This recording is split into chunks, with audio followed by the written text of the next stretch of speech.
Today's guest is a young coach with plenty of impressive stops already. Joining me now, it's Brody Bosch, head coach of Bishop Ryan boys basketball. Brody, first of all, we'll get into the coaching steps that you've had because there's been a lot of them already for you. But when you look back to when you were wearing the Lions jersey, what were kind of some of the moments that really stood out to you that you really remember fondly and are proud of? Sure. Well, I think it started when I got to Waterboy for my brother's team. I think that was back in like 2006. So being a part of that was really cool. They went to a couple state tournaments. And be able to watch him and watch those guys and kind of wanting to be like them someday. I think when I finally got to put that jersey on, that was pretty special to me. And then just the family aspect of that place. It's small and everybody knows everybody. You go to the game and you see somebody's grandparents and they know who you are. The family part of it was really cool for me, I think. You've moved up from being an assistant coach to having head coaching jobs between the two private schools here in Minot, between Our Redeemers and Ryan over the years here. From your time as an assistant, what have you kind of taken from that you've seen yourself use already today as a head coach, like with your experience with the Knights, and then you'll be turning to the Lions now? Sure. My first started assistant, I was under Coach Teets, which was awesome. Him and Pete Stewart was also on the staff, so I got to learn a lot from those two. And then a couple years under them, and then Jeremy came over, so I got to learn kind of his style as well. So I think once I finally got my opportunity, I kind of got to blend all those together and then put my own piece in. And then also have say from my assistants as well. Cole Edwards and Kyle Gurdon, who both played at Wilson State. So having those two, and then we'll have Nick Tice this year as well. So I've had a lot of good mentors and a lot of good help. So I think I've been really blessed with all of that. You said that you've also added like your piece to what you've been doing. What is something that maybe you have learned on your own without like the help of other folks that you've used right now? One big thing for me would be just doing the little things, and building that base. With the first step is always you got to have a team that trusts each other and believes in each other and truly loves each other. You can't have guys that aren't trusting each other, not passing the ball, and being selfish. You have to really work on that stuff as well. And if you push little things, the fundamentals, if you push those under the rug, they're going to come out at big moments. And I think that's one of the biggest things that I like to focus on. So your top job that you have right now is dealing with boys basketball with the Lions, but with your experience of coaching not only basketball, but golf, baseball, and football in certain capacities as well, is there something like a coaching technique that works across all sports that you like to bring? Or just the role that a coach has to have no matter what sport it is for a kid? Sure. I think, every coach, no matter what sport, always has to build that base like I was just talking about. Mm-hmm. I think it's a similar base in each sport with that trust and everything and getting that brotherhood and everybody on the same page. I think one thing I always carry over is the film study and how to handle situations in games and things like that. I think you can carry a lot over from each sport. Okay. So you finally get that head coaching gig at Our Redeemers not too long ago. How stoked were you to be able to have that kind of responsibility somewhere, man, when you first heard the news? Yeah, that was a pretty exciting moment when Jake Stack gave me that call. Especially for them to trust a 22-year-old at that time is pretty cool.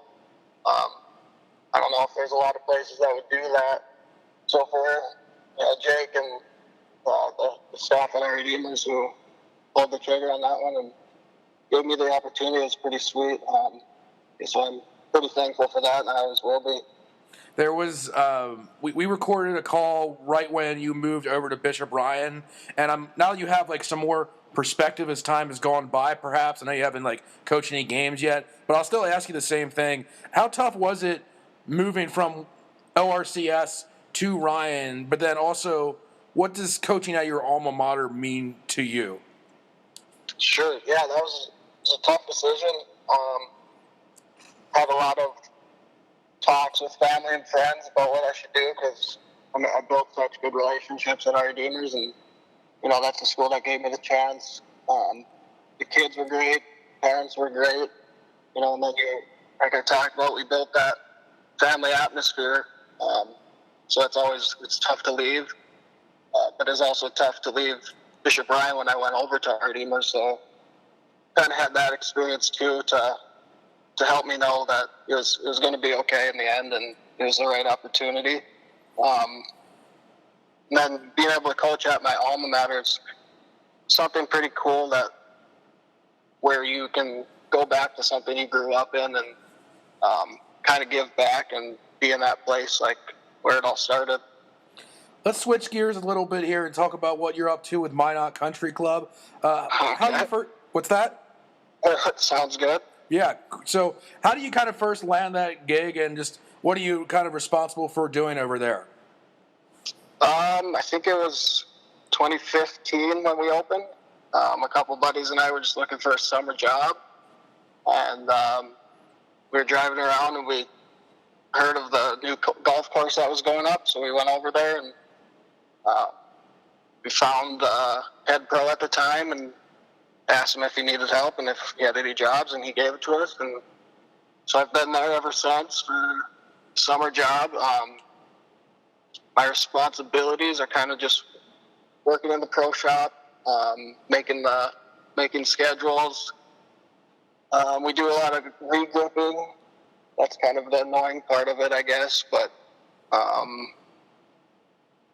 just day-to-day stuff is pretty simple, but being able to work at such a cool course is pretty cool. Yeah, there could be worse summer jobs, right? Yeah, no kidding.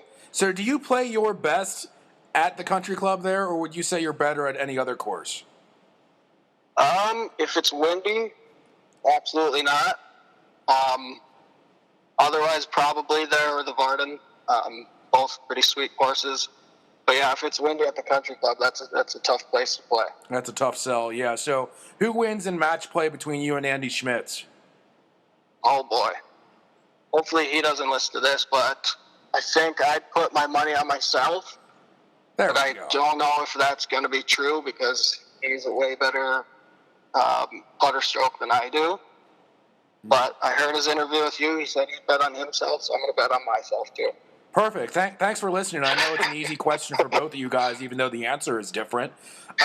You touched a little bit on the scheduling that you kind of handle. In your opinion, what do you think is the best event that happens at Minot Country Club? There's some good ones out there, I think. Obviously, the Glow Ball tournament's pretty cool. I think the best one would probably be the Jocko tournament, the Gong Show. That's a big one because you got the Calcutta the night before, where it was a pretty cool auction for the teams. And then the next day is pretty cool. There's a lot of teams in that one.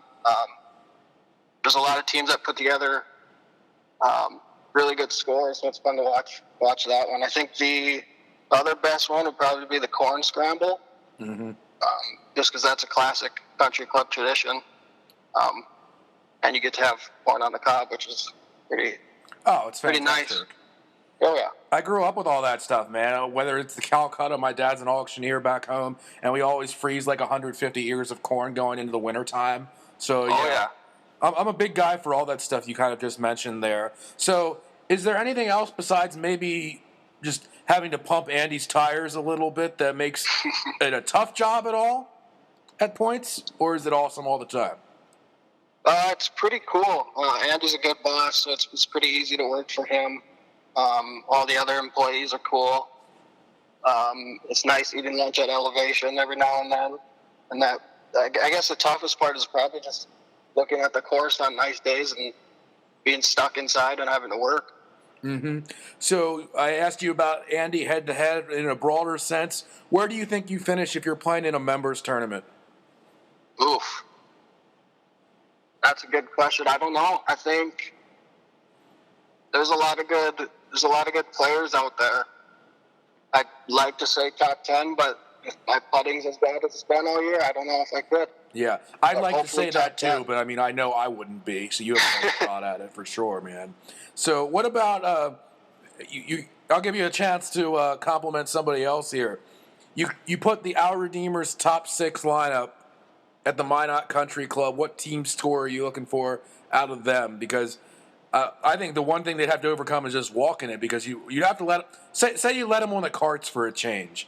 How well are your boys doing there? Let's see. When I coached golf at our Redeemers, I don't know if we ever had a full team of 6, so you might have to fill in. Oh, geez, don't ask, man. Have you ever walked the course at the country club? I have not, and I don't think I ever would try to. Have you? Absolutely not. You wanna? Do I want to? Yeah. Yeah. Maybe. We'll drive around and watch you walk it. Yeah. Maybe in some other life here. But, that's the challenge in itself. I remember there'd be junior tournaments in the summer. It'd be just cooking in these poor freaking kids. Unbelievable. The only guys who walk that are guys who are getting ready to go on elk hunts, trying to get in better shape. That's not me. Well, I mean, I was able. My boss Todd Tleen is a member out there, and I was able to borrow his push cart for the entire season here. So I'd imagine he wouldn't be a fan of it either. So you play 18, you beat Andy Schmitz, and then you walk upstairs to Elevation. What's your go-to post-game meal there?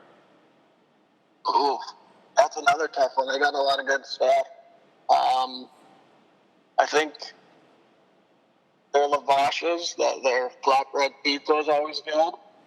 I know Jake Stack would love their chicken strip. Oh, yes. That's a given. And then they got some good burgers as well. So between those, that's probably what I'd go for. Say you're up there and you have the privilege, or maybe not the privilege, of being waited on by one Chance Smith. How much do you usually tip him percentage-wise? Does he do a good job? Chance is always smiling, so that's a good start for him. And then I don't know. Chance deserves a lot. He deserves a lot of tips. Depends how much cash I have on me, I guess. I don't know. Oh, he's one of the best. Oh, okay. You're gonna be one of those guys about it. Very good. Did you see the spin move he put on for that commercial from Bennett Creative Media? Yeah, I hope he got a raise for that. That was athletic. Freaking smashing the B button. Unbelievable. Yeah, I'm gonna have to bring him. To practices to teach that one. Oh yeah. What have they recruited yet for one of those spots, or is it just Elevation guys that get stuck doing it? For the videos? Yeah. I think it's just the Elevation guys. And you're pretty thankful for that, aren't you? Yeah, I couldn't.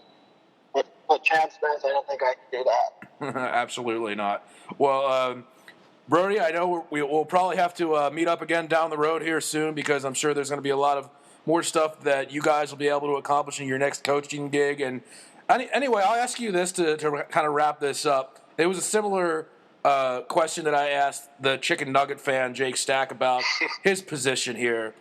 I look at the ADs around the area, for example, and he's way younger. And you're at one of the jobs where you're definitely still probably on the younger side when it comes to coaching a program that a lot of people care about. Are you surprised that you've made it to this point relatively soon? I mean, what's kind of your perspective on that? I don't know if I'd be surprised. I think I had great opportunities. I was blessed with the spots that I've been in, and with my assistants and everything, I think we worked hard to get where we're at. And then we've been lucky and blessed to have such good kids that we've coached. So I don't think it's just me or what I've done. I think it's a whole mixture of everything coming together and who I learned from, and then what's been put together with my assistants and the kids. Yeah, exactly. So we'll be following you for this latest opportunity that you have here in the Magic City. Brody, appreciate your time and stopping by. Thanks. Yeah, thanks for having me, man.